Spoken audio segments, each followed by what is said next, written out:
So Georges St-Pierre retired yesterday, and there's a lot to that. There's a lot to that if you followed his career, because he's never used the word retirement. In fact, he shied away from it. In fact, I was there the night that he fought Johnny Hendricks, won the championship, but left the belt behind. I was at the press conference when Dana's turning left and turning right. And go, what the hell does that even mean? You're not retiring, but you're leaving the belt behind? What does that mean? I was with Dana. I'm going, hey, man, I don't know what that means either. But George didn't want to use the word retire. That's what he said. That's what he made clear. Hey, I don't know if I'm coming back. I'm definitely taking a break. And I'm letting all the boys in the back and the promotion and the fans and everybody in on my mindset, which is get on with it without me. I will see you down the road, but I don't know when that'll be. Oh, and by the way, I'm not retired. Big deal. Doesn't matter what you make of the story that I just told you about that night. The point that I want you to get from this is he was that reluctant and that insistent and that disciplined to not use that word when he made his comeback, when he set records, when he won a championship of the world at a different weight class known as 185 pounds against Michael Bisping. He left the belt behind and said, guys, get on with it. Media, promotion, and fellow athletes. I'm not retired, but I am also not going to defend this belt. Okay, well, that's a complete headache in some regards, only because that frame of dialogue is tough to keep up with. However, it was tremendously honorable of George, something that I never felt he got his credit for. So many people, I always felt they missed the point on this. Georges St-Pierre is the sitting champion of the world. Anybody else would have held that belt as long as they could, which they could have got away with 12 months. An injury. I'm not feeling good. Whatever the excuse was, they could have fooled everybody for 12 months. They could have done all the media opportunities. They could have taken the money from sponsors who now get to use him with the belt in the likeness, and they could have got away with it for 12 months. George held that belt for 8 days, made his decision, and said this is not fair to the rest of the guys who also have a dream to hold this thing. Here you go and get on with it. Tremendously honorable thing to do. The story was told in a different way, which made it look as though it was less than honorable. That is false. That is looking at it inaccurately. So, now that we understand how much Georges St-Pierre does dance to the beat of his own drum in this sport, has earned the right to do that. Not many guys have. A lot of guys think they're there. A lot of guys think that they can call their own shots. George actually earned it, and his numbers back him when he agrees to do business. All right, great. Different set of rules for George. But when you understand that, you also have to understand how much he respects the word retire. He respects it to a point that he fears it. Almost as though I believe I would be accurate in telling you that he believes in the laws of attraction and that he believes he should not put something out there into the universe unless he means it, because it could come back and bite him in the ass. That is how disciplined he was to avoid that word. Yesterday he retired. Georges St-Pierre is anything but a BS artist. He would not lie. He would not fabricate anything ever, even in the words of promotion, through the art of promotion, where it's okay. It's quite all right. Tell your story. I just want to be entertained.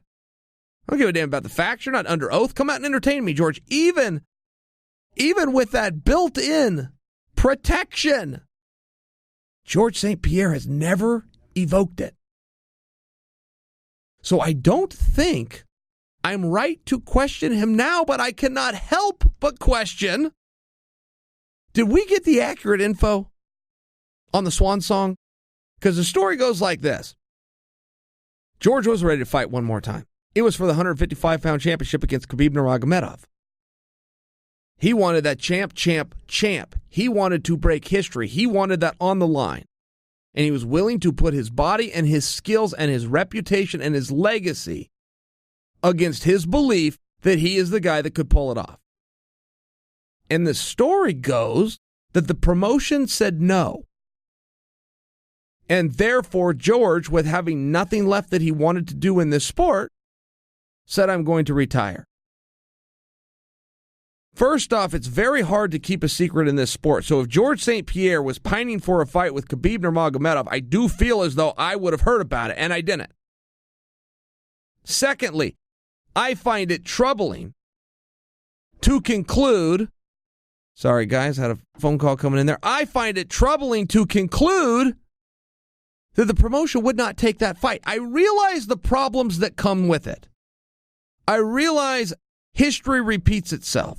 And if Georges St-Pierre just won a 185-pound championship just for the goddamn pleasure of doing it and then walked away 8 days later, we should have come to every possible belief that he's going to do that at 155 and walk away 8 days later and leave that division in shambles as well.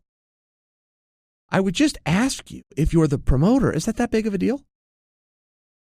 Did you guys even remember until I told you it right now that Georges St-Pierre walked away from the 185-pound belt and left it in shambles? Did you guys ever feel that 185 was left in shambles? Because this just happened.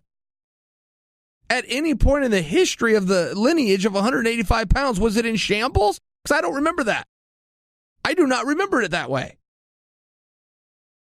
I remember a great and decorated champion doing the honorable thing of putting his foot in the sand at the top of the mountain and then giving somebody else the opportunity to do it. I remember having a lot of fun having discussions on who those two guys should be. I, in fairness, will remind you that I also remember when George came into 185 pounds, cut the line, went in front of everybody, Jacare and Weidman and Gatslum and all the usual suspects, Rockholt at the time, that some people were going, hey, this isn't right. But for the majority of the boys in the locker room went, look, we get it, man. It's the greatest to have ever done it. Yeah, he's changing weights. He doesn't even have a ranking here, but it's the greatest to have ever done it. He gets to step in front of him. Why wouldn't he? When we're behind the curtain and nobody's looking, he cuts in front of us in line at catering. When we're all thirsty and waiting for water or a cup of coffee, George is the first one to get an espresso. It's Georges St-Pierre. Of course he's going to cut the line. So at 185 pounds, or 155 pounds rather in this case, are you going to have some people going, hey, wait a minute, I don't know about this? Well, again, history repeats itself. And yeah, that did happen at 185, but not many of them. And to the ones that even spoke up within the interviews they did, all of them did come to the same conclusion, which is, well, we get it. It's George. So I'm just putting myself in the shoes of the promoter. I don't think that story is being told right. I don't think the promotion would say no. I think that is a once-in-a-lifetime opportunity. A return of Georges St-Pierre versus Khabib Nurmagomedov. And yes, it does throw the division into a bit of a mess if you think George is going to beat your undefeated, undisputed champion. If George isn't going to beat Khabib, we don't even need to have this conversation. Bring him in, use him up, squeeze that, or get all the juice out of it, send him back to Montreal. That's the business. Nobody's going to think twice about it, unless you think that George is going to win. If that becomes the problem and you think that becomes a bit of a jam, I talked to Errol about this and I voiced this to Helwani. Told him this on ESPN Plus on Wednesday.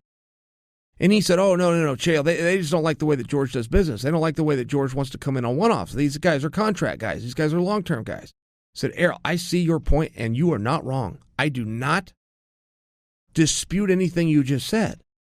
But Dana White is going to have to work with somebody.